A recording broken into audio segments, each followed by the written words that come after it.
Bismillahirrahmanirrahim. Alhamdulillahil qail ya ayyuhalladzina amanu kutiba alaikumussyam kama kutiba alal ladzina min qablikum la'allakum tattaqun. Asyhadu an la ilaha illallah wahdahu la syarika lah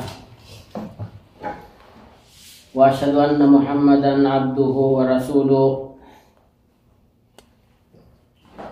Arsalahullahu rahmatan lil alamin. Salawatullahi wa salamuhu alaihi wa ala alihi wa ashabihi ajma'in wa tabi'in wa man tabi'ahum bi ihsanin ila yaumiddin, amma ba'd. Assalamualaikum warahmatullahi ta'ala wabarakatuh. So inshallah ay ito na yung time o panahon ng paghahanda natin sa ating pagtanggap sa buwan ng Ramadan. Taon-taon ay pinararating sa atin ng Allah subhanahu wa ta'ala ang buwan ng Ramadan. Pinararating niya sa kanyang mga alipin. At mayroong mga tumatanggap nito at mayroon naman tumatanggi o yung iba ay namumuhi pa pag dumating yung buwan ng Ramadan. So, ang tunay na mananampalataya ay pinananabikan ang pagdating ng buwan ng Ramadan. Pinananabikan niya at pinaghahandaan niya ang pagdating ng buwan ng Ramadan. Yun yung mga tunay na mananampalataya na nakakaalam sa kahalagahan ng buwan na ito na pinararating ng Allah subhanahu wa ta'ala, pinaabot ng Allah subhanahu wa ta'ala, na naghahatid sa atin ng maraming biyaya at mga dakilang gantimpala. No? Ang buwan ng Ramadan ay dumarating sa atin tulad ng isang panauhin, parang tulad ng isang bisita. Dumarating sa atin sa takdang panahon at mananatili sa atin sa takdang bilang ng araw, at pagkatapos ay aalis din siya. Lilisanin niya tayo. At ito ay dumarating na may daladalang mga dakilang mga gantimpala at mga biyaya ang buwan ng Ramadan. At sa kanyang pag-alis ay wala na siyang dadalhin pabalik o dadalhin paalis doon sa kanyang mga dala. Ito ay iiwanan niya lahat. Iiwanan niya lahat doon sa mga tao na nagbigay sa kanya ng kanyang karapatan at nagsilbi. Ibig sabihin, ito yung isang bisita na nagdadala ng biyaya, nagdadala ng gantimpala. Alam natin, kapag tayo sa bahay, dinatan tayo ng bisita, mag-iwan ng utang yan. Diba? Pag tumigil sa'yo ng mga isang linggo,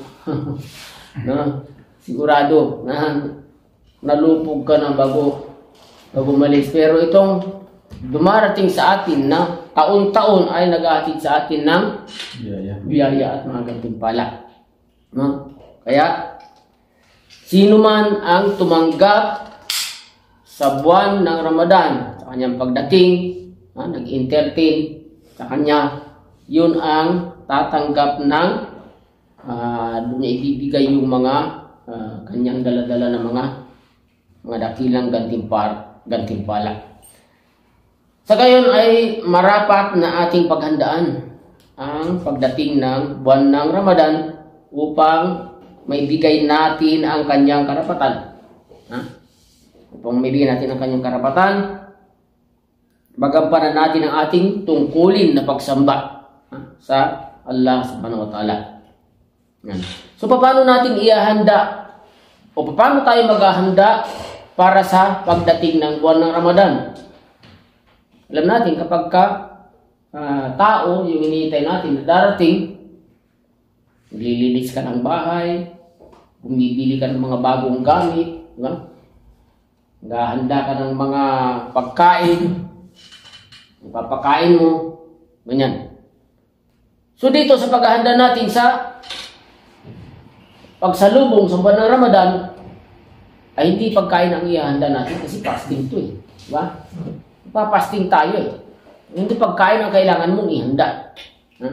Ihanda mo ang iyong sarili kung paano mo tatanggapin itong buwan na ito ng Ramadan na dadating sa atin bilang isang panauhin. So, paano tayo maghahanda? Kabilang sa mga kondisyon upang tanggapin ng Allah ang ating mga gawang kabutihan o ating mga pagsamba ay ang pagiging Muslim. Diba? Kapag hindi ka Muslim, kahit anong gawin mo, wala kang tatanggaping gantimpala pagdating sa kabilang buwan, pagdating sa araw ng paghukom.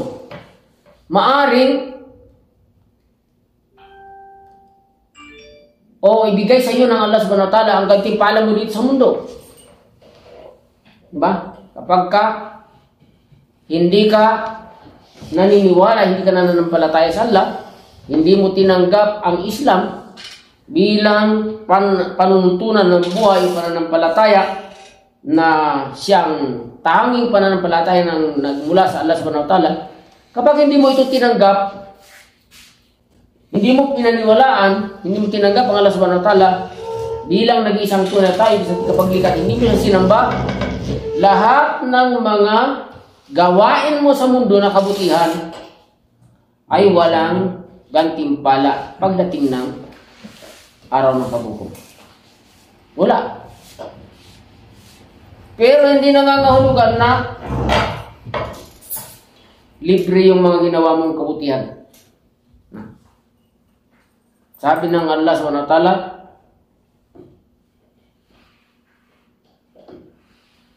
وَمَنْ يُرِدِ الْحَيَاةَ الدُّنْيَا وَزِينَتَهَا نُوَفِّي إِلَيْهِمْ أَمْوَالَهُمْ فِيهَا نُوَفِّي إِلَيْهِمْ أَعْمَالَهُمْ فِيهَا. Ang sino man na naghahangad ng makamundong buhay at ang kinang nito ay ipagkakalob namin sa kanya ang kanyang babayaran namin sa kanya ang kanyang mga gawa dito sa mundo. Sabi mo siya libre. Kahit na hindi na nampalataya, hindi malilibre yung kanyang mabuting gawa. Halimbawa, tumulong ka ng iyong kapwa, pero hindi ka naniniwala sa akin, hindi mo sinasamba ang Allah. Ibig sabihin, gaganting pala, susuklian ng Allah yung ginawa mong kabutihan. Pero dito sa mundo, dito sa mundo, pagdating sa kabilang buhay, wala na. Sabi ng Allah subhanahu wa ta'ala, ulaika laysa alaihim fil akhirati illan nar. Sila yung mga tao, itong mga hindi na nampalataya, gumawa sila ng kabutihan sa mundo, sinuklian ang kanilang gawang kabutihan, at sila yung mga tao na sa huling araw ay wala silang anumang matatamo maliban sa apoy. Parusa. Wala ka nang gantimpala doon. Yan. So, ibig sabihin, ito yung isa sa kondisyon para tanggapin ang ating mabuting gawa at pagkaluban tayo ng Allah subhanahu wa ta'ala ng gantimpala pagdating sa kabilang buhay ay yung pananampalataya. Yung pagtanggap natin sa Islam o pagiging Muslim. Yun ang isa sa kondisyon. Diba? Sabihin, kapag hindi ka Muslim, kaya nga, kahit tayong mga natin yung mga pinag-aaralan natin ng mga kondisyon ng pagkain. Diba? Kasama doon yun. Kailangan Muslim ka. Jadi pag hindi ka Muslim, talang saysay kung mag-ayuno ka man. Ayan. So ngayon, dahil nga, kondisyon ng mga gawain o mabubuting gawa yung pagiging Muslim o ang ating pananampalataya sa Allah subhanahu wa ta'ala o tinatawag na imanu billah. Ngayon ay balik-aralin natin ngayon yung ating Islam. Reviewin natin ngayon yung Islam natin. Baka yung Islam natin title na lang. Baka yun ay screenshot na lang yun. Yung Islam natin. Yan. So, balik aralin natin ngayon yung ating Islam. Ha? O yung ating pagka-Muslim. Balik aralin natin, review natin, suriin natin ngayon yung ating sarili para maihanda natin yung ating sarili sa pagtanggap sa pagdating ng buwan ng Ramadan. Yan. So, ano ba ang tinatawag na Islam at sino ba ang mga tinatawag na mga Muslim? Ano ba ang tinatawag na Islam? Alam natin na ang Islam, ito yung tanging pananampalataya na nagmula sa Allah subhanahu wa ta'ala, na kompletong panuntunan ng buhay na ibinigay kay Propeta Muhammad sallallahu alaihi wasallam. So, ang kahulugan ng Islam ay al-Islamu huwa al-istislamu lillahi bit-tauhid wal-inqiyadu lahu bit-ta'ah wa bara'atun minasyirk. Ang Islam ay ang pagsuko sa Allah subhanahu wa ta'ala sa pamamagitan ng pagbubukod tangi sa Kanya o sa pamamagitan ng tauhid, no?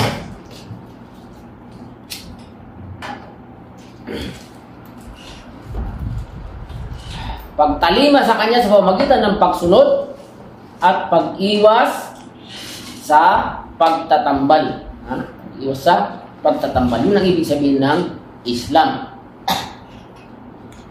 So, ang Islam mula sa hadith ay alam natin yung isang hadith na kung saan ibinigay sa atin yung 5 haligi ng Islam at 6 na haligi ng iman. Diba? Sa hadith ni Umar ibn al-Khattab radiyallahu anhu ng kanyang isinalaysay yung pagdating ni Jibril na nagkatawan tao. Yun ang kinatawag na nagkatawan tao. At dumating siya habang sila ay nagkatipon. Sabi niya, bainama nahnu julusun inda Rasulillah sallallahu alaihi wasallam dhata yawmin id tala alaina rajulun shadidu bayadi thiyabi wa shadidu sawadi sya'ab. Dumating sa amin habang kami nagkatipon, sabi niya, ang isang lalaki na napakaputi ang kanyang damit at napakaitim ang kanyang buhok. Ibig sabihin, sabab. Mata. Itim kanyang buhok. La yura alayhi atharus safar wala ya'rifuhu minna ahad. Wala kang makikitang palatandaan sa kanya ng paglalakbay at walang sino bang nakakakilala sa kanya mula sa amin, sa grupo. Sabi niya, hatta jalasa inda Rasulillah sallallahu alaihi wasallam fa'asnada rukbatayhi ila rukbatayhi wa bada kaffayhi ala fakhidayhi wa qala ya Muhammad akhbirni anil Islam. Hanggang sa umupo siya sa harap ng Propeta Muhammad sallallahu alaihi wasallam at itinutok niya ang kanyang tuhod sa tuhod ng Propeta, magkaganyan, at ipinato ang kanyang kamay sa hita ng Propeta at sinabi niya, O Muhammad, sabihin mo sa akin kung ano ang Islam. So dito sinabi ng Propeta Muhammad sallallahu alaihi wasallam, al-Islamu an tashhada an la ilaha illallah wa anna Muhammadan Rasulullah wa tuqima as-salat wa tu'ti az-zakat wa tasuma Ramadan wa tahajjul bait. Ang Islam ay ang pagsaksi na walang ibang tunay na Diyos dapat sambahin maliban sa Allah at si Muhammad ay sugo ng Allah. Ang pagsasagawa ng sala, ang pagbabayad ng zakat, pag-ayun sa buwan ng Ramadan, at ang pagsasagawa ng hajj sa Baitullahil Haram. Sabi ni Propeta Muhammad. Sinabi niya, sabi ni Jibril, sadaqta, tama ka. Sabi ni Umar ibn Khattab, fa'ajibna lahu yas'aluhu wa yusaddiquh. Kaya nagtataka kami sa kanya na tinatanong ang propeta at pagkatapos sinasabi niyang tama ka. May sabihin, marunong itong tao na ito. Mas marunong pa sa propeta. Tapos sinabi niya, fa'akbirni anil iman. Sabihin mo sa akin ang tungkol sa iman. Ano ang iman? Sabi naman ng propeta, al-imanu an tu'mina billahi wa malaikatihi wa kutubihi wa rusulihi wal yaumil akhir wa tu'mina bil qadri khairihi wa syarrihi minallahi ta'ala. Sabi niya, ang iman ay ang maniwala ka sa Allah, sa kanyang mga anghel, sa kanyang mga aklat, sa kanyang mga sugo, at sa huling araw, at sa qadar o sa ang maniwala ka sa qadar o sa tinidhana ng Allah subhanahu wa ta'ala, masama man ito ay mabuti o mabuti, ito ay mula sa Allah. Sabi niya, sadakta, tama ka. Sabi na naman niya.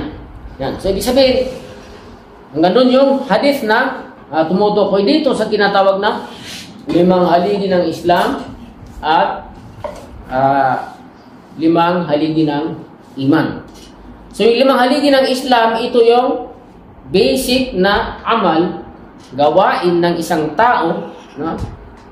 Gawain ng isang Muslim. Yung pinaka-basic yung 5, yung haligi ng Islam.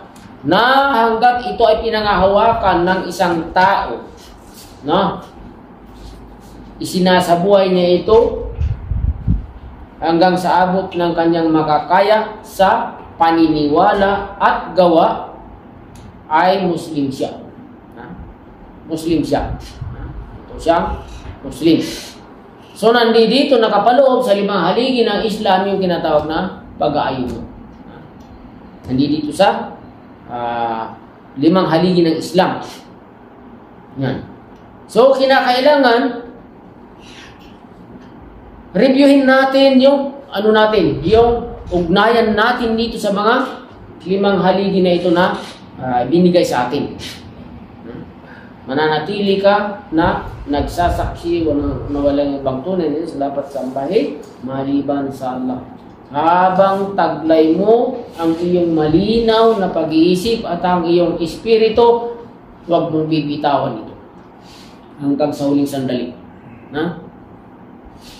Dahil ito yung criteria kung nakapasok ka nga ba sa Islam o hindi.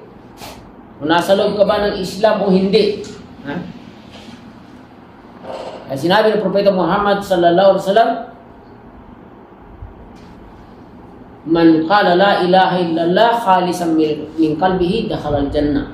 Kaya tinatawag ito na susi ng paraiso dahil sinabi ng Propeta Muhammad sallallahu alaihi wasallam, ang sino man na magsasaksi na walang ibang tunay ng Diyos dapat sambit maliban sa Allah ay papasok sa paraiso. Kaya ito ay tinatawag na susi ng paraiso. Sa isang hadith sinabi niya na ang sino man na ang kanyang huling salita na mababanggit ay la ilaha illallah ay papasok sa paraiso. Huling salita na mababanggit na bago sa mamatay ay papasok sa paraiso. Yan. So, sabihin, ito ay palagi natin ito yung binabanggit kahit na hindi ka nagsasala. Kasi sa sala, lagi natin binabanggit yung shahada. Diba? So, kahit na hindi ka nagsasala, ito ay pinakadakilang dua, yung la ilaha illallah. Palagi natin yan binabanggit. Palagi natin babanggitin yan. Ayan. Tapos yung kasama yung pagsaksi na si Muhammad ay sugo ng Allah. Ibig sabihin nun ay kinakailangan na ikaw ay isang alipin ng Allah subhanahu wa ta'ala, sumasamba sa Allah subhanahu wa ta'ala sa pamamaraan lamang na itinuro ni Propeta Muhammad sallallahu alaihi wasallam. Hindi ka nag-iimbento ng mga iba-ibang pamamaraan ng paniniwala at pagsamba. Kinakailangan kung ano itinuro ng Propeta sallallahu alaihi wasallam na paniniwalaan natin at pamamaraan ng pagsamba natin na kinakailangan manatili tayo doon. Yan. Kasi kung halimbawa meron kang halimbawa ang iyong ginagawang pagsamba ay mayroong mga kakibat ng mga inimbentong pamamaraan, ito ay hindi tatanggapin ng Allah subhanahu wa ta'ala. Diba? Pangalawang haligi na ibinigay, ano pangalawa? Tapos mo magsaksi, unang utos na ibinigay ng Allah subhanahu wa ta'ala. Pagkatapos mong tanggapin o saksihan ng kanyang pagiging isang tunay na Diyos? Sala. Sala ang una na binibigay sa iyo. Alam ba? Ha? Yun ang una. Aking sala. Inna salata kanat alal mu'minina kitabang mawquta. Katotohanan ng pagdarasal ay tungkulin ng mga mananampalataya na isagawa sa takdang oras. Ha? Sabihin, may takdang oras yan. Yan. Kailangan panatilihin mo yan. Dahil ang isang hindi nagsasala, batay sa hadith ng Propeta Muhammad sallallahu alaihi wasallam, ay hindi Muslim. Diba?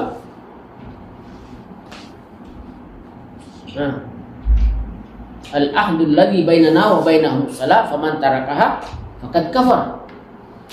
Ang kasunduan, ang pagkakaiba ng kasunduan ng natin at saka sila ng mga hindi nampalataya ay ang sala. Sabi ng Propeta Muhammad sallallahu alaihi wasallam, faman tarakaha faqad kafar. Magkagaya lang sino man na iwanan niya ang sala, abandonin niya ang sala, ay nawalan siya ng pananampalataya. Ibig sabihin, naging kafir siya. So kung naging kafir ka na, nagpapasting ka, wala kang sala, anong silbi ng fasting mo? Diba? So yung sala, konektado dito lahat yung ibang mga pillars ng Islam. Ibig sabihin, dito nakakapit sa sala. Ito yung pinaka-center post, kung baga sa building. Yung sala, ito yung pinaka-center post. Na kapag ka ito ay nawala, collapse ang nangyayari dito. Wala kang sala, may hajj ka, ekis ang hajj mo. Ha? Ekis. Wala kang sala eh. So isa sa kondisyon ng pagsasagawa ng hajj, di ba? Kailangan Muslim ka. Meron kang zakat, babayad ka ng zakat, di ka man nagsasala. Wala rin. Wala rin reward yung zakat mo. Kasi naging kafir ka na, hindi ka nagsasala. Diba? Papasti ka, hindi ka nagsasala. Zakat ka, hindi ka nagsasala. Mag-ahaj ka, hindi ka nagsasala. Diba? Nasabi mo, la ilaha illallah, hindi ka man nagsasala. O di, wala. So, ibig sabihin, yung sala, ito yung, sabi ng Propeta Muhammad sallallahu alaihi wasallam, ang huling mawawala sa isang Muslim ay ang sala. Yan ang huling mawawala sa kanya. Bakit? Anong ibig sabihin? Hanggat nandyan pa yung sala sa'yo, Muslim ka pa. Diba?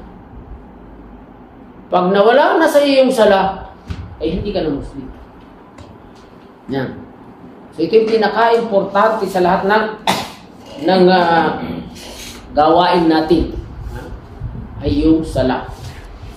Pinakamalawak na pagsamba na kung saan sinasagawa natin ng 5 beses sa loob ng isang araw. Yung pag-ahaj once in a lifetime. Diba? Yung pag-aayuno, 1 buwan sa 1 taon. Pero yung sala, yung pagbabayad ng zakat, 1 beses din sa 1 taon, kung meron kang kayamanan. Kung mayaman ka. Pero kung wala ka namang kayamanan, wala kang babayaran na zakat, ikaw pa ang maaaring makatanggap. Ikaw pa ang maaaring bigyan ng zakat, sadaka. Diba? Pero yung sala ay tungkulin na isagawa na meron siyang takdang oras. Hindi po pwede yung ipunin yung isang sala sa maghapon, sasalayin sa gabi pag-uwi sa bahay. Meron gumagawa ng ganun, di ba? Ipunin niya yung lahat yung sala, 5 sala. Diba? Hindi. Sabi ng Allah, inna salata kanat alal mu'minina kitabang mawquta. Gawin mo yan sa takdang oras sa wakto niya. Ha? Sa wakto niya, doon mo gawin. Hindi mo iipunin mo, tsaka mo gagawin ng minsanan pag uwi mo sa bahay. Wala yun. Hindi yun ang Islam. Hindi yun Islam. Yung kung ano yun. Hindi yun Islam. Yan. So yun ang pinaka-importante sa lahat na gawain natin. Pinakamalawak na pagsamba natin sa Islam. Pinakamalawak. So yan ang pinaka-number 1 na tatak ng isang Muslim. Yun ang tatak ng isang Muslim. Original na Muslim, yun ang tatak niya. Nagsasala ng 5 beses isang araw. Ba? Kapag nakakilala ka ng isang tao at sabi niya Muslim siya, obserbahan mo kung magsasalabay ng 5 beses ang araw. Yun ang palatandaan. Yun ang isang pangunay na palatandaan ng isang Muslim. Kahit sa araw ng paghuhukom. Diba? Sala yung number 1 na pagkakakilanlan sa isang Muslim. Batay sa hadith Prophet Muhammad sallallahu alaihi wasallam, ginabi niya, inna awwalu ma yuhasabu bihi al-'abdu yawm al-qiyamah min 'amalihi salatuhu. Fa in salahat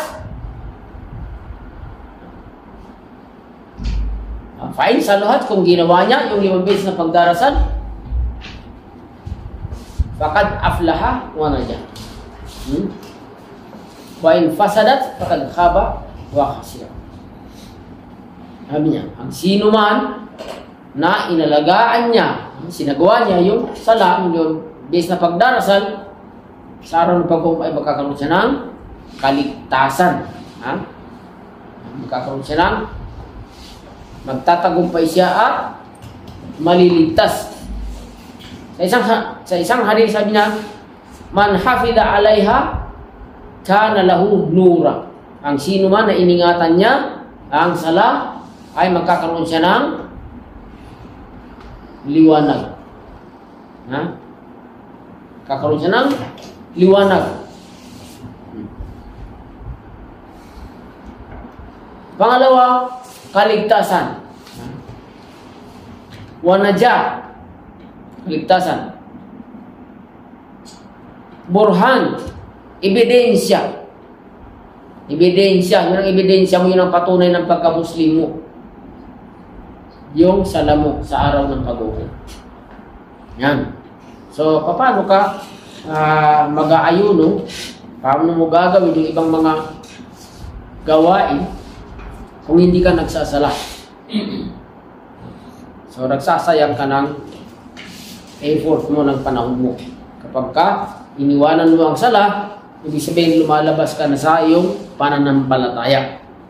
So yung pangatlo, sinabi natin yung zakat ay tungkulin ng mga mayayaman, karapatan ng mga mahihirap. Tungkulin ng mga mayayaman na ito ay bayaran at karapatan na tanggapin ng mga mahihirap. Yan. So ibig sabihin, ang zakat, ito ay walang record. Walang record dyan. Ang record niya nandun sa Allah. Bahala ka kung dadayain mo. Yung pag-compute mo ng zakat na babayaran, bahala ka na dyan. Walang maninita sa'yo. Walang maninita sa'yo. Ang record mo nandun sa Allah. So, sa pagbabayad ng zakat, buhay ng zakat kinakailangan ay may takot sa Allah. So, maraming nagdadaya dyan. Yung iba, pagka malapit na magbayad ng zakat, binibenta yung sasakyan, bumibili ng bago, wala na naman yung pera. Yung pinagbenta ng sasakyan, bagong pera na naman yan. Bibilang na naman ito ng 1 taon bago pwedeng pagkailangan bayadan ng zakat. Yung pera niya na naipon, binili ng sasakyan, wala na siyang babayaran ng zakat. Kung nagkataon talaga na kailangan bumili ng sasakyan, alam yun ng Allah. Pero kung ginagamit mo yun para makaiwas ka sa zakat, mananagot ka sa araw ng paghukom. Diba?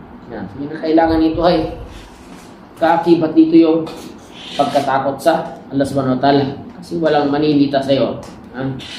Tapos yung pag-aayuno sa buwan ng Ramadan, yun ang pang-apat na haligi ng Islam, na kung saan isang beses lang itong dumadating sa loob ng isang taon. Isang taon na pinararating sa atin ng Allah subhanahu wa ta'ala ang buwan ng Ramadan para i-revive yung ating pananampalataya, para muling lumakas. Ibig sabihin, yung pag-aayuno natin sa buwan ng Ramadan ay pagsasanay, training para sa mga mananampalataya. Diba? Sa trabaho, pagka-apprentice ka lang, allowance lang ibibigay sa iyo. Diba? Training ka pa lang eh. Training. Allowance lang ibigay sa iyo. Minsan, makawala pa. Sarili mo pang gastos. Pero ito, pinag-training tayo ng Allah subhanahu wa ta'ala. Multiplied yung reward habang nagtitraining ka. Diba? So, ibig sabihin, anumang mapagsasanayan mo sa buwan ng Ramadan, yun ang gagawin mo pagkatapos ng Ramadan. Ibig sabihin, sinasanay tayo ng Allah subhanahu wa ta'ala para maging mas mahusay na Muslim tayo. Diba pagka nag-training ka, pag nag-seminar ka tungkol sa iyong trabaho, pagkatapos mo, nadadagdagan yung kaalaman mo at nag-i-improve ka sa trabaho. Umuhusay ka sa trabaho mo. Diba? Yan. So, nagsanay ka sa buwan ng Ramadan, ng totoong pagsasanay, pagkatapos ng Ramadan ay isa kang mahusay ang iyong pagka-Muslim. Diba? Nag-improve ang iyong pagka-Muslim. Lumakas ang iman mo. Lumakas ang amal mo. Lumaki ang takot mo sa Allah. Yan. Ganun naman yung magiging resulta kung nagsanay ka sa buwan ng Ramadan. Pero baka naman sunod-sunod lang sa Agos, hindi mo nga alam kung bakit ka hindi kumakain, hindi ka nagsanay. Hindi hintay mo lang matapos yung Ramadan para hayahay na naman. So, ganun na mangyayari. Ang tagal lang matapos yung Ramadan, ilang araw pa ba? Yung iba, mga totoong talagang nagsasanay sa buwan ng Ramadan at alam nila yung biyaya ng Ramadan, ito matatapos na naman yung Ramadan. Parang nalulungkot pag natatapos yung Ramadan. Pero iba natutuwa pag natapos yung Ramadan. Sa atin di tayo makabilang dun sa mga natutuwa pag natapos yung Ramadan. Makabilang tayo dun sa mga nalulungkot. O tama, dapat din tayong masiyahan kapag natapos yung Ramadan. Bakit? Anong rason? Bakit ka nasisiyahan na natapos yung Ramadan? Dahil sa nagampanan mo ang iyong tungkulin, na isagawa mo ang isa sa mga haligi ng pananampalataya Islam. Hindi ka matutuwa dahil natapos na ang Ramadan, wala nang fasting. Pwede ka nang kumain kahit anong oras. Pwede ka nang kumithit kahit anong oras. Kaya natutuwa ka na. Hindi. Kinakailangan matutuwa tayo dahil sa natamo natin. Dahil sa nagampanan natin, sa naisagawa natin sa buwan ng Ramadan, na kung saan ay naglaan dito ang Allah subhanahu wa ta'ala ng malaking gantimpala. Ang pag-aayuno kasi sa buwan ng Ramadan, yung tinatawag na pag-aayuno, in general, ito ay pinaka-espesyal na ibadah. Espesyal na pagsamba. Tinatawag na ibadah to sir. Ibig sabihin, ito ay lihim na pagsamba. Dahil ikaw lang at ang Allah ang nakakaalam. Diba? Ikaw lang at ang Allah nakakaalam yan. Kung talagang nag-aayuno ka, hindi.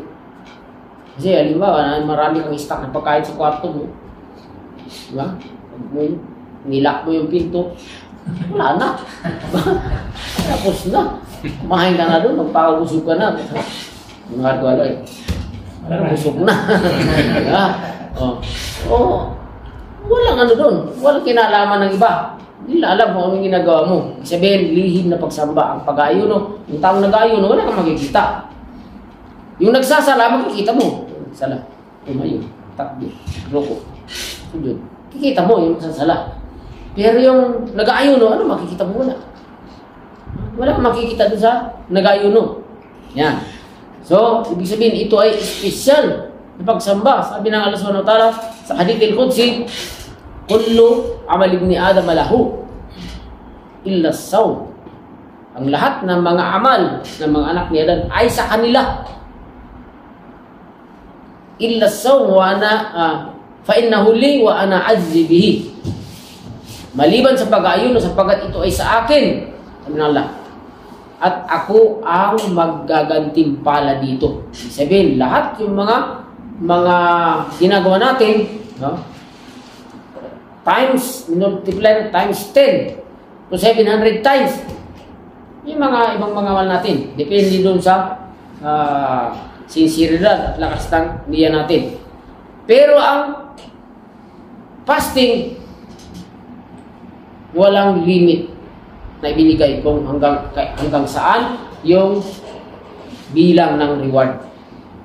Kami ng Diyos Manatala. Ay special ito na ibadah. Special ito na pagsamba. Yan. Yung Hajj, ito ay sabi ng Propeta Muhammad SAW sa hadith ay liman istata'a ilayhi sabila. Ito ay para sa sino man na mayroong kakayahan. Kung wala kang kakayahan, hindi mo gawa yung Hajj, ito ay wala kang pananagutan. Wala kang pananagutan. Pero huwag mong aalisin sa iyong intensyon na kung magkaroon ka ng kakayahan, ay ito ay gagawin mo. Huwag mong i-disregard yung Hajj bilang haligi ng Islam.